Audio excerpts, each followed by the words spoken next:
দীঘার জগন্নাথ মন্দির নিয়ে ফের খোঁচা, রাজ্যকে ফের খোঁচা বিরোধী দলনেতা শুভেন্দু অধিকারীর। প্রভু জগন্নাথের নাম ব্যবহার করা হচ্ছে, হিন্দুদের আস্থা ভাঙার চেষ্টা চলছে, জিএমদের দিয়ে বিজ্ঞপ্তি তৈরি করা হচ্ছে, স্থানীয় মিষ্টির দোকানে প্যারা তৈরি হচ্ছে আর সেটাকেই প্রসাদ বলে চালানো হচ্ছে, বললেন বিরোধী দলনেতা শুভেন্দু অধিকারী। জগন্নাথ মন্দির নিয়ে ফের খোঁচা, রাজ্যকে খোঁচা বিরোধী দলনেতার।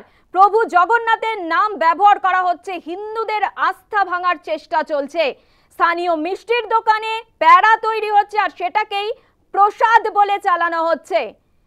এদিন সাংবাদিক বৈঠক করে শুভেন্দু অধিকারী ঠিক কি বলেছেন শোনাবো।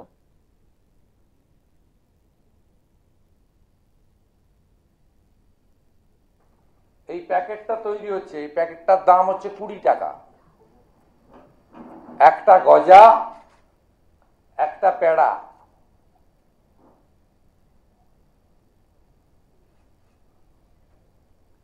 পেড়া বা গজা খাওয়ানোতে আমার আপত্তি নেই, 20 টাকা বরাদ্দতেও আমার আপত্তি নেই, কারণ ওনার তো কোষাগার শূন্য। আমার আপত্তিটা একদিকে শ্রী জগন্নাথ দেবের প্রসাদ বলে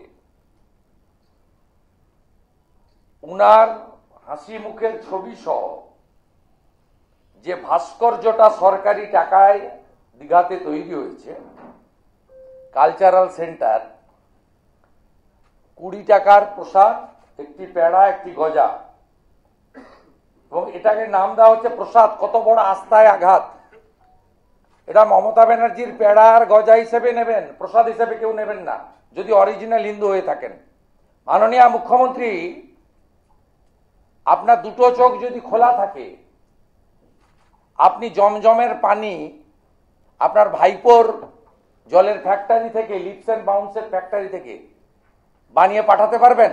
প্রসাদের নামে মিষ্টি দোকান থেকে গজা এবং পেড়া ঢুকিয়ে রেশন ডিলারদের মাধ্যমে বাধ্য করিয়ে, দুয়ারে রেশনের মাধ্যমে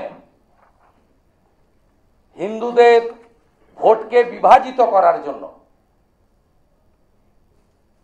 তিনি কেবলমাত্র হিন্দু ধর্মের উপরে বারে বারে এই ধরনের আঘাত করেন।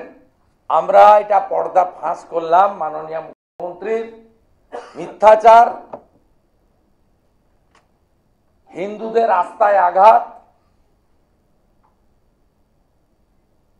চরম মিথ্যাচার এই সরকার এবং এই মুখ্যমন্ত্রী।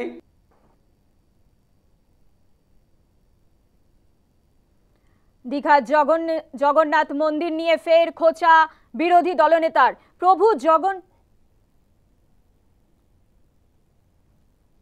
প্রভু জগন্নাথের নাম ব্যবহার করা হচ্ছে, হিন্দুদের আস্থা ভাঙার চেষ্টা চলছে, ডিএমদের দিয়ে বিজ্ঞপ্তি তৈরি করা হচ্ছে, স্থানীয় মিষ্টির দোকানে প্যারা তৈরি হচ্ছে আর সেটাকেই প্রসাদ বলে চালানো হচ্ছে, এমনটাই কিন্তু অভিযোগ করেছেন বিরোধী দলনেতা।